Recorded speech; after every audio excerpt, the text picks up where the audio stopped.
Kung nakatutok kayo sa bawat galaw ng social media, lalo na kung nakasubscribe kayo sa Kaalaman, ay alam nyo na itong taon, 2023 ay napakaraming makapanindig balahibong nangyayari sa mundo. Mula sa mga UFO sightings. Confirmed Metro actually set up cameras at this home where a family called 911 claiming to see aliens in their backyard. Mga UFO attack. The events, a lot of the events that are being reported are true.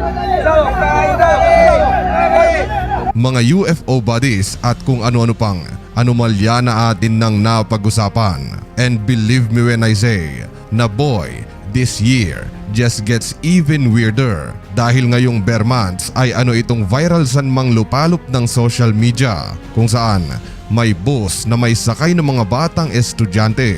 Ang tila naglaho na lang na parang bula. Kung bibisitahin mo ang comment section at likes ng kung saan mo man ito napanood ay katakatakang yung mga tao ay paniwalang paniwala at sinasabing ito ay totoo at simula na nga ng kung tawagin ay rapture.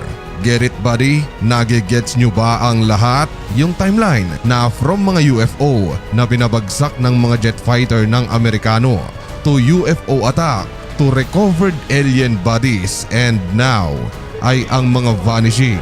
Tila alien abduction ng mga tao na nakuhanan ng kamera. Well, pagtatagpi-tagpiin at aalamin nating lahat yan dito lang sa channel na kung ikaw ay may kaalaman, hindi ka malalamangan. And the story goes like this. Nanindig ang balahibo ko nang una kong mapanood ang ilan sa mga videong ating pag-uusapan. To be honest, ay medyo nahirapan akong alamin ang punot dulo ng lahat kasi halos lahat ng comments sa mga videong ito ay positibo. Tipong pati yung mga video effects artist na nag-iimbestiga sa mga video ay walang nakikitang kung anumang mga camera tricks o editing na nangyari. But you know me, I will get to the bottom of this para sa inyo. Meron akong solidong sagot kung bakit nangyayari ang lahat ng ito. Unahin nating pag-usapan yung pinaka-viral, yung tungkol sa bus body. Dito sa video ay makikita natin ang mga estudyante sa likod at ang driver na nagmamaneho ng walang ano-ano'y biglang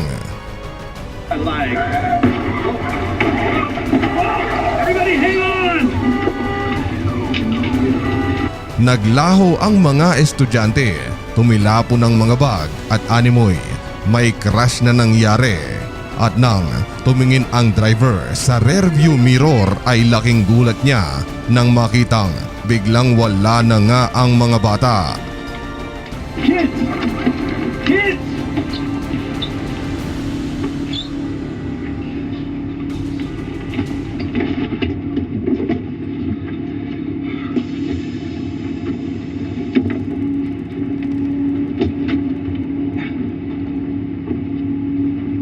Pero hindi pa dyan matatapos dahil heto pa ang hidden gem o part 2 ng video na marami sa inyo ang siguro hindi pa nakakapanood pero ipapanood ko ito sa inyo buddy. Now there's this crazy school bus driver. He's freaking out. He claims the kids on his bus just vanished. There he is. He's freaking out. Okay. Slow down. Okay. I know you didn't get the action, you just told me that. Okay, the kids are gone. They're gone. I don't know where they went. How many kids total? 45. May pulis na rin na involved at tila takang-taka yung driver sa mga nangyari. 50 kids, he says, vanished. Sunod ay ang video na ito, pulis ulit ang involved at ang siste ay may taong nag-overspeeding. Nilapitan ito ng pulis. Hey, how's it I going? was speeding, wasn't I? Yeah, you completely blew past that stop sign in front of me. I did. I'm so sorry. I Okay. literally didn't even see it. All right. No this worries. is my first time being pulled over. All right, can I see your driver's license registration, please? Yeah. It's not a big deal.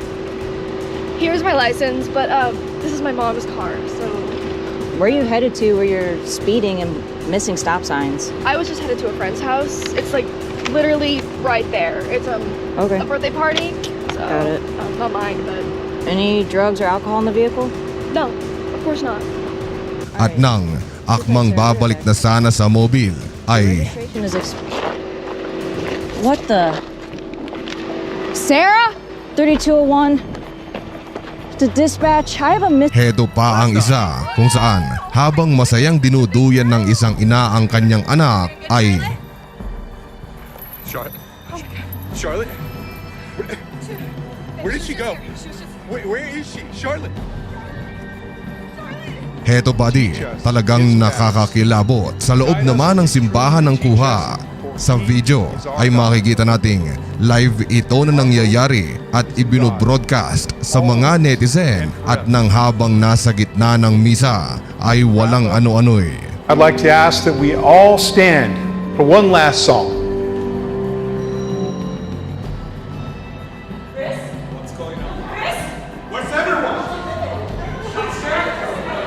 Sunod ay heto naman buddy, multi-angle capture sa loob ng restaurant at habang kumakain ang marami ay walang ano-ano'y.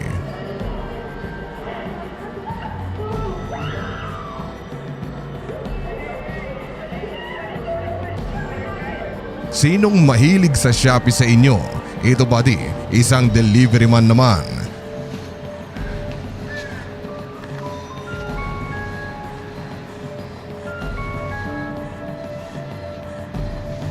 Hep hep hep hep hep ikaw, kung magaling kang editor ay may nakikita. May napapansin ka bang may cut na ginawa sa video? Dahil kung ako ang tatanungin, parang wala akong nakikita. Talagang nakakapanindig balahibo buddy ano? And last but definitely not the least ay ang video vlog na ito ng isang siklista. Sa video ay habang nagbabike kasama ng kanyang kaibigan ay Whoa! Jeremy? Jeremy! So ayun buddy, ang ilan sa mga nasagap ng aking antena, mga video kung saan ipinapakitang nangyayari na nga talaga ito sa iba't ibang panig ng mundo. Now, the $1,000,000 question na alam ko na excited na rin kayong malaman ay kung ito bang lahat ng ito ay totoo o isa na namang umaalingasaw, napakabahong, panis na luncheon meat. Inside term yun buddy ng mga taong nakasubscribe dito sa Kaalaman at kung hindi ka pa kasapi ay mag-subscribe ka na at bumili ng benta kong mga damit. High quality ang mga ito buddy at ang link ay makikita sa ibaba ng videong ito. You see, marami ang mga haka-hakang bumabalot sa mga videong ito. Ang iba ay sinasabing alien abduction ito, tipong considering yung mga nangyari nitong nagdaang mga buwan ay tuluyan na nga talaga tayong pinasok ng mga alien at nilulusob sa pamamagitan ng abduction. Yung mga tao daw ay kinukuha ng mga alien upang pag-eksperimentuhan at i-reverse engineer yung ating mga DNA. Isa lang yan sa mga teorya at ang isa naman ay ang lahat ng nangyayaring ito ay dahil sa kung tawagin natin ay rapture. Basically buddy, ay ang salitang ito ay mababasa sa Biblia kung saan there comes a time dito sa mundo natin na sa ikalawang pagbabalik ng Panginoon ay kukunin. Dadalhin niya ang mga taong sumasampalataya sa Kanya. Lahat ng mga miyembro ng kung anong simbahan, especially Christians, upang dalhin doon at isama niya sa langit. And I quote, mga taga Tesalonica, Kapitulo 4, versikulo 16 hanggang 17. Sa araw na iyon, kasabay ng malakas na utos ng tinig ng arkanghel at ng tunog ng trumpeta ng Diyos, bababa ang Panginoon mula sa langit. Ang mga namatay na sumasampalataya kay Kristo ay bubuhayin muna. Pagkatapos tayo namang mga buhay pa at natitira ay titipunin sa alapaap kasama ng mga binuhay upang salubungin ang Panginoon sa himpapawid. Sa gayon, makakapiling natin siya magpakailanman. So, didiretsuhin ko na kayo buddy na sa aking matagal na pagsasaliksik tungkol dito sa ating istorya ay mantakin mong nahanap ko ang mismong promotor ng mga videong ito. Ang mastermind buddy ng lahat unang napansin ko ay tila lahat ng mga vanishing people video na ito ay pawang mga Amerikano. Kaya naman pala dahil ang pinaka-source ng lahat ay ang website na ito, www.davidjeremiah.org. Ang founder ng site na ito ay si David Jeremiah. Siya rin ang founder ng isang sekta na kung tawagin ay Turning Point of God. Ngayon, konting navigate ng website dito, kaunting click doon, scroll up ng kaunti at scroll down ng kaunti at sa ilalim ay makikita natin ang libro na kung tawagin ay The Great Disappearance. May halaga itong 40 to 75 to $1 million donation body kung paldong-paldo ka at pag kinlik mo ang link sa gilid nito ay bada bing bada boom. Bingo! Ito lang naman ang tila video collection ng mga videong ipinakita ko kung saan ipinapakita naman nila kung ano ang posibleng itsura ng mundo kung magkakaroon ng rapture ngayong modernong panahon. Hence, yung website kung saan mapapanood ang mga video nila ay ang kung tawagin ay perhapstoday.org o sa Tagalog ay baka ngayong araw.org. Maganda ang user interface body. Andito ang clip ng pulis, clip ng bus at pati yung clip sa loob ng simbahan. So, there it is buddy. The answer is in your hands na ang lahat ng ito ay isang napakabaho, umaalingasaw, isang panis na luncheon meat. Hindi ko naman sinasabi na hindi totoo ang rapture.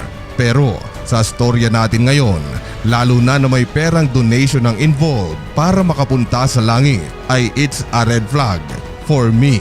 At oo nga pala buddy, 2023 na, alam ko na matalino na kayo. At kung nasa ang sekta ka ngayon ay highly 100% respect that. Pero payong kapatid lang na lagi mong tatanungin ang iyong sarili na kung ang inyong samahan o pastor na nagtuturo sa inyo ay tunay nga bang ginagamit siya ng Panginoon o sadyang ginagamit nila ang pangalan ng Panginoon. Tulad nito, for sure, paldo itong si Jeremiah na ito lalo na't viral ang kanyang mga video. At kung tatanungin kung ano ang kanyang puhunan para makakuha ng pera ay wala nang iba kundi ay ang kung tawagin ay eternal damnation. Takot na nararamdaman natin sa tuwing babanggitin ang ikalawang pagbabalik ng Panginoon. And that would be all buddy for today's video. Naway naging eye-opener ito sa inyong lahat at maraming salamat sa walang sawang suporta. And as always, thank you so much for watching. Goodbye.